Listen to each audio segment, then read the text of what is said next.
Welcome to Anita Talks History and Genealogy. So glad that you all can join us. And I want you to hit that like and subscribe button. Also, please share this with, you know, others in your on your social media accounts or your family members. You know, get together and you know, have a video day for my channel, which is called Anita Talks History and Genealogy. You can watch me on YouTube in living color. And yes, so today I realized that all this time I've been talking about being indigenous and being a member of the Monacan Indian Nation, that I have never really spoken at length about who the Monacan Indians are. And I want to share some of that today with you, with my audience. And what I want to say is that um, in the early 1990s, I would say, when I began my research, I was going to Virginia, and I was meeting cousins on maternal, uh, my maternal grandmother's mother, who is my great grandmother, and her name was Maria Louisa Penn. And I traced her lineage, and I found her father, who was my great great grandfather, and his name was Robert Penn. He was a Baptist minister in Philadelphia. And indeed, today there is a church called Penn Memorial Church in in Philadelphia, and it's named after my great great grandfather.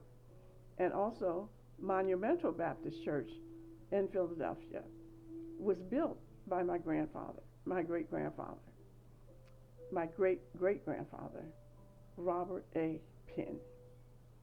And Robert A. Penn was born in Amherst County, Virginia, the son of James Penn and Jane Cooper. And he was orphaned. His father, James, my ancestor, was killed in like 1821, I believe. And Robert A. Penn, he was born in 1817. So he was left him, his brother. His brother's name was George Lafayette Penn, and he had a sister named Christine. So there were three of them, and they became orphans. And if you think things are hard now, can you imagine the mother, who my ancestor being left with three children, in, basically in the wilderness of Amherst County, Virginia, which is where they were. And they lived on what was called Buffalo Ridge in Amherst County. So the children were taken in by Turner Penn, who was James's brother, younger brother. But there came a period where the white folk started coming up into Amherst and wanted them to be separated, to be indentured, because they were, mulatto, and they were signing them up to be indentures. And during that time, they disappeared. The children left, and they show up in Fredericksburg, which was a place where free persons of color could, could find employment, could live relatively quasi-free lives. So that's what happened with Robert Penn, my great-great-grandfather. And not only was James Penn killed, but Raleigh Penn, who was the father of James Penn, he was killed. And the stories I'm hearing is that they were killed about their land. They had like farms. They had a lot of land, and the land was by waterways because, you know, indigenous and native people had traditionally set up land close to water.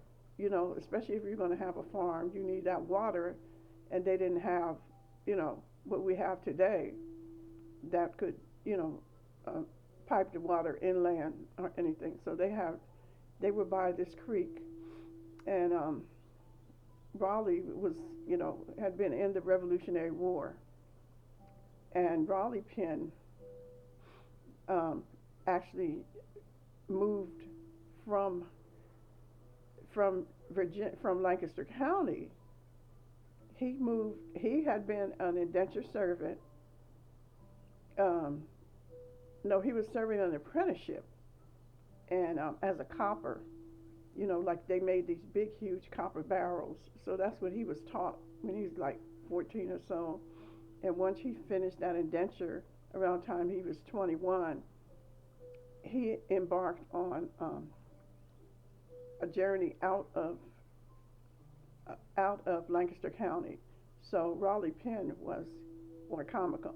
That is the indigenous people who were there in Lancaster and Northumberland County, and also in Maryland. Their village was divided by the Europeans who came and were taking the land. So Maryland, there's a Wicomico County in Maryland, there's Wicomico County in Virginia, and then there's Lancaster County. So the where they live, which is the Indian village, where Raleigh lived, and his brothers, you know, his mom and dad and stuff, and great grandfather, they all lived in what is now Lancaster County, but they were Wicomico Indians, and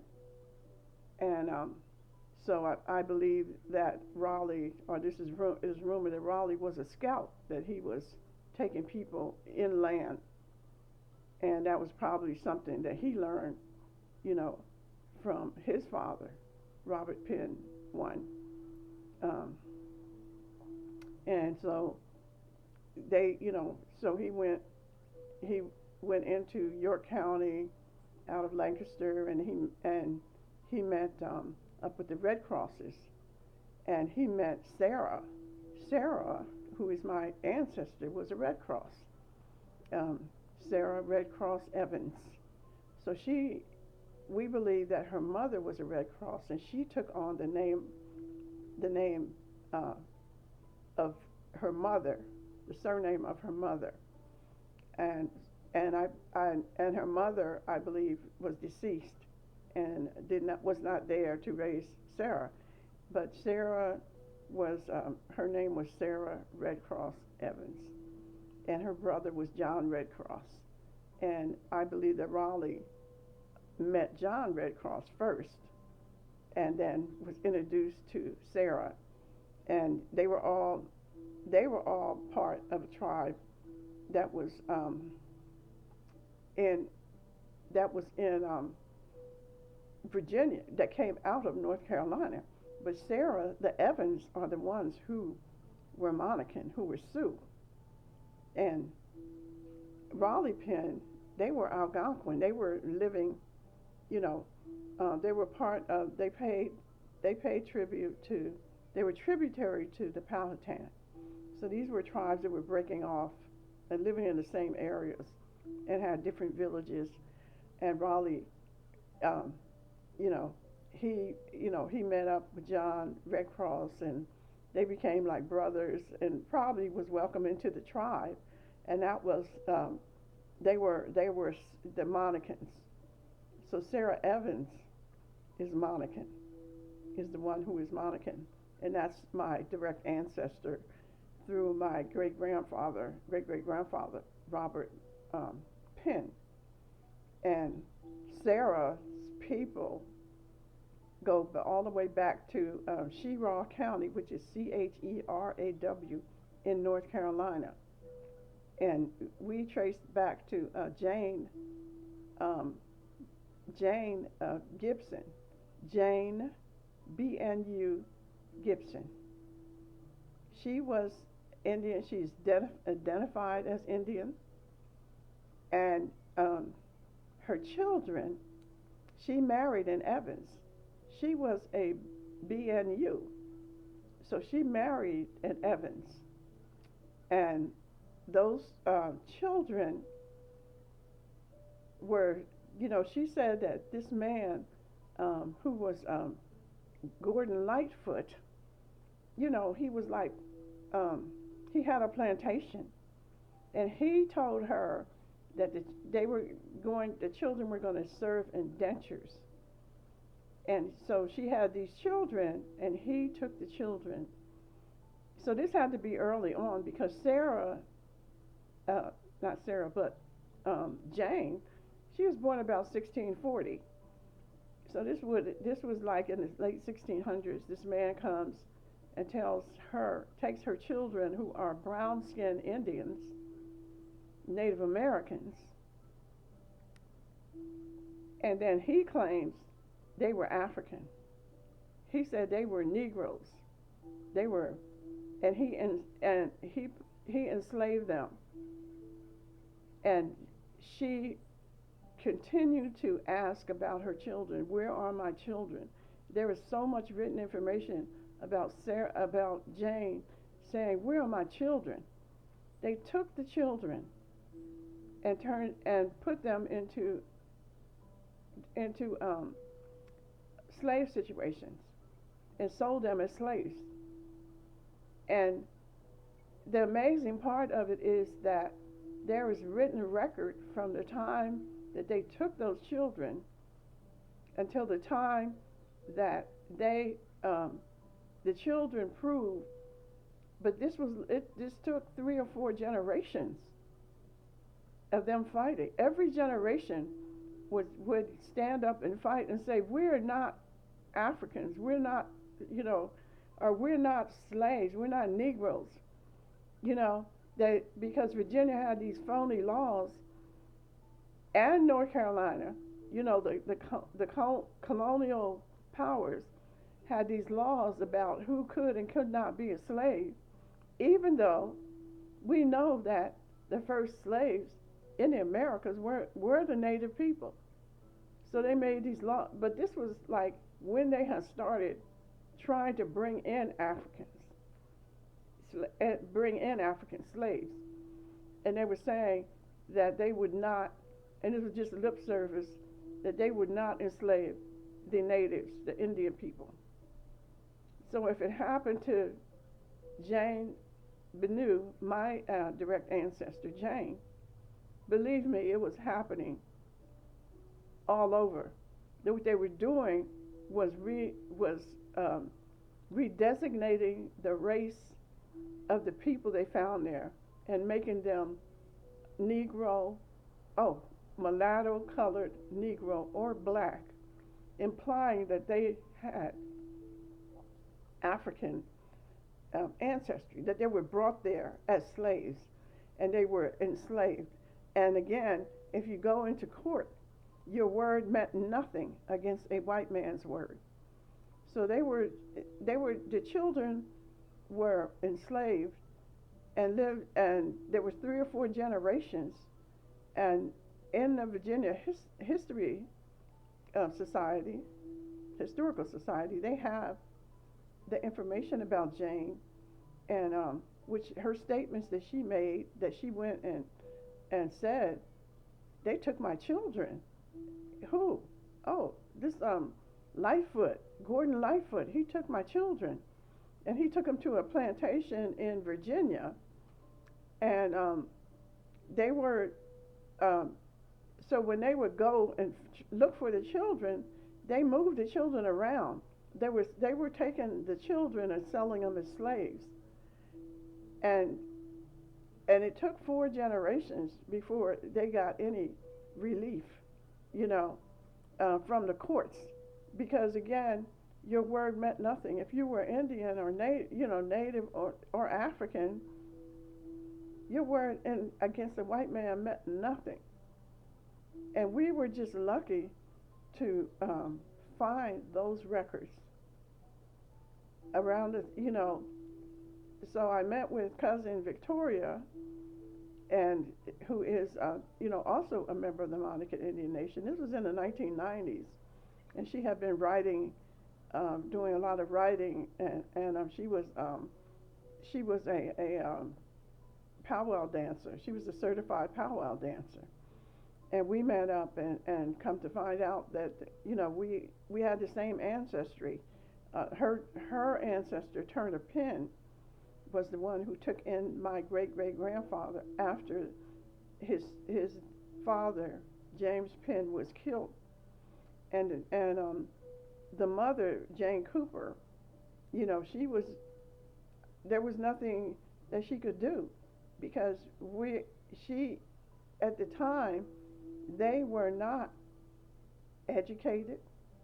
You know, I'm sure that she remained in the area as long as she could, but at some point she left the area because it had to be when you're out in the wilderness and you're surrounded by all these racist people, there has to be a village to take care of you or something to take care of you. So I believe that Jane went back to her people, and Jane, who is my ancestor, the mother of great great grandfather Robert Penn, had been married prior to a Powell, Benjamin Powell. Her family had married her off to this old white man. Well, actually, I think the Powells are also part Native themselves, but they were all being assimilated as white, and so they married her off to this man named Powell, Benjamin Powell, and she had children, like 4 children by him. And when he died, she was, the children were left with her mother, and her mother had also married a Powell. So Jane was, when she met James, she was, like just out there looking for a place to be, and they took her in, and but she was during those times she was not going to be able to on her own raise those children. So Turner and his wife, took them in, and eventually Jane left the area. We don't really know what happened to her. She might have remarried, but she left the area, and there is no record about, what happened to her. And she may have been run out of the area because, like I said, she was married to a Powell. The Powells were the ones who were assimilating and more white than anything else. And they were also like the administrators, the court administrators. They were the sheriffs. They were the law in that region. And I'm sure that they were not pleased that Jane married, because all of her sisters married white men, were married to white men.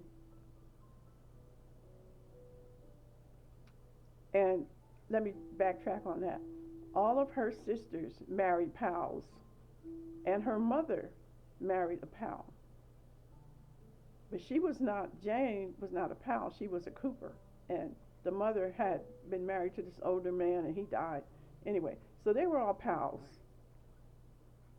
But the Powells were better than the Penns and the Evans, because again, I'm telling you that the Evans were slaves. They had enslaved them. And the Powells were passing as white, were into the white thing. So when Jane left after her older Powell husband died, she came to the Penn settlement, which was on Buffalo Ridge in Amherst County, and then after he was killed, after James was killed, She may have fled the area because they may have been trying to kill her too. I don't know. It was the wild, wild west back then. You know, you take your chances, and these people were out just burning down people's houses and hunting people down and killing them. And so um, this is, you know, the Evans, like I was talking about the Evans, eventually they got the ear of somebody, and they were recognized as Native people. And Sarah, whose mother was a Red Cross, um, and her people were traced. She was able to connect back to the Saponi and the Tutelo, which are the tribes that make up the Monacan, two of the tribes that make up the Monacan Indian Nation. So they lived up there, and they were a part of the Monacan. They were Monacan, and so the Monacan nation that exists today is actually on Bear Mountain, but it's all in Amherst County, and they were, you know, interacting with each other, even though Sarah married outside of the tribe. She married Raleigh Penn, and my ancestor Raleigh Penn was in the Revolutionary War. So he was in the Revolutionary War out of Amherst County, and they marched. The unit that they were with marched with Marcus de Lafayette, and they marched to Yorktown, and they participated in the siege of Yorktown. So that's I got a lot of the records from there. That William Cabell was the head of the unit that marched, but the most of the people or the soldiers that marched were from Amherst to Yorktown. They were from the tribes. They were from the Monacan Indian Nation, but they were listed as mulatto. So most of them were listed as mulatto, but they were the ones who had gone up into the mountains seeking refuge, like many of the tribes did back then. They were seeking refuge in the mountains, and I believe like Raleigh's unit were Minutemen, and that's when they were saying that any man that owned land, they were calling them up. So they were Minutemen, and then they had to join the militia. So Raleigh Penn was paying taxes. He had land. Jane had land. His wife, Sarah, rather, had land. Maybe this was land that was given to them, because I know that Charles, who was Jane's father, he had gotten land from his father. So there was land that was being given, and I'm not quite sure how they received that land, other than the fact that it was native land, and they were allowed to claim it once they could prove they were native people. They were not, and they were not supposed to be enslaving them. But anyway, so Charles Evans, he got land, and he gave he gave Sarah land, and then when Sarah got married, they were saying that that land, because she was a woman, had to be in her husband's name. So she was transferring the land to Raleigh, and Raleigh got a land bounty after he served in the Revolutionary War. So they had land up in Amherst County, Virginia, and Raleigh, after the Revolutionary War, was a Baptist preacher. There's a church called Fairmount Baptist Church that still exists in Amherst County today. He founded it in, I think it's 1782 or something like that. But the reason that it's not clear is because he was Anabaptist. The Anabaptists were against slavery. So he was against slavery. And when they're telling us about him being killed, they're saying they think that has something to do with it. That and the fact that he had people working on his land that were living like free people instead of slaves. They wanted him to own slaves, to treat them not like human beings. And this caused a great conflict. And they were not able, after serving in the Revolutionary War, he was not able to go home and live in peace. They were harassed. And these people, Lucas Powell and Benjamin Powell, all the Powells, that were in power, who took power. And they were in Nelson County. They weren't even in Amherst County. But the land that Raleigh owned, butted up against Nelson County, and they were encroaching on Raleigh's land. So anyway, so this is what the conflicts was about, and also the fact of Jane and Evan, Evans being enslaved. Her children were scattered, and my branch of her children went into Amherst County, Virginia. And so when I was able to connect that and then see that the Evans were in the original writing as Monacan, as Sioux, as Tutelo and Saponi, and that the Sioux Indian Nation was in the Ohio Valley and throughout the region. So think of it before these people colonized and cut up, and made all their borders, which cut up the natives' land. The natives were free to go where they wanted to. So the Ohio Valley and what is now parts of Pennsylvania and probably parts of Tennessee and all the way down into North Carolina were part of the Great Sioux Nation, and they, as soon as these colonizers, hadn't even gotten out of Jamestown alive or good before they started attacking them and making laws to enslave them, making laws to take away their land.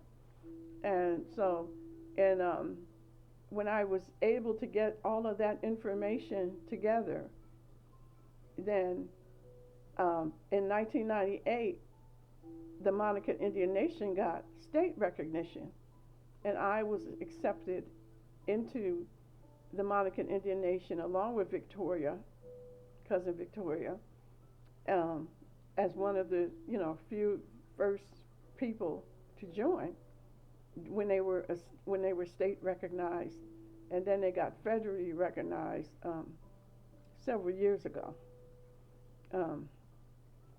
And so that's how I became a member of the Monacan Indian Nation, and I just don't have enough time to tell all of the stories of the people there, the ones that I met. My daughter and my grandchildren are part of the Monacan Indian Nation, and so are some of my siblings. But it's a process. It's a process, and it has to do not with just saying that you're part of them, but what do you bring to the tribe? What do you contribute to the tribe? And I love that fact of contributing to the tribe.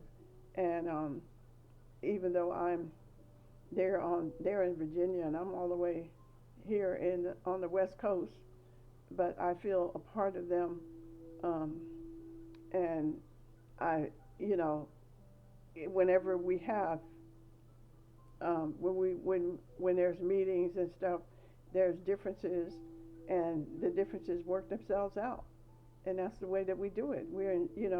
As indigenous people, that's the way that we do it.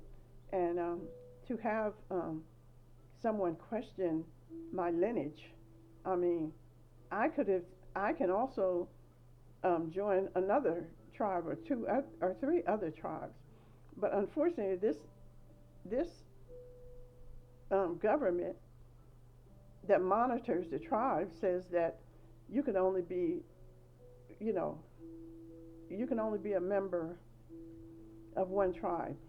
You can't. So I can't. Um, if I try to join another tribe, then I'll lose the membership that I have with the Monacan Indian Nation. And I've met so many wonderful people there, and I just don't want to cut those ties right now.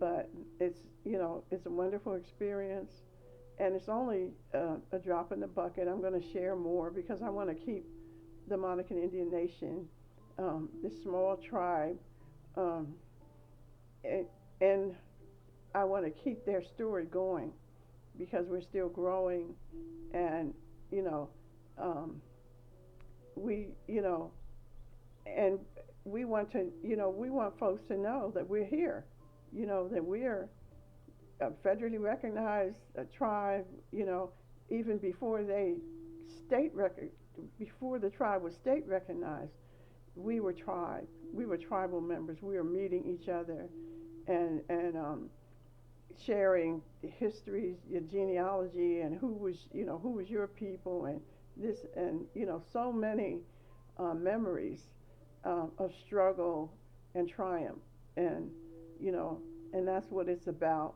And that's why I'm proud to say that I'm indigenous. I'm a member of the Monacan Indian Nation, and this is my homeland.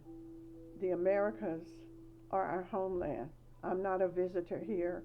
Um, my people are from here, and that's what it is.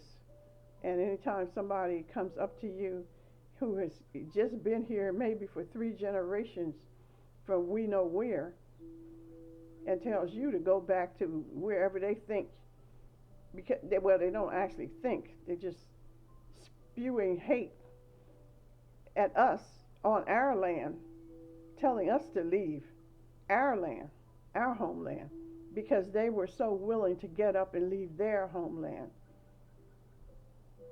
We're not going to do that, you know. And besides that, um, we're gonna stay here, and we're going to continue with our next generations, bringing them up and making them proud of who they are, and telling them the truth about our history, because they thought they had buried us, but they didn't know we are seeds. Proud Monacan Indian here. Thank you, everyone, and please don't forget to um, check out for my next workshop. I'm going to have a genealogy workshop again. Please check out for um, the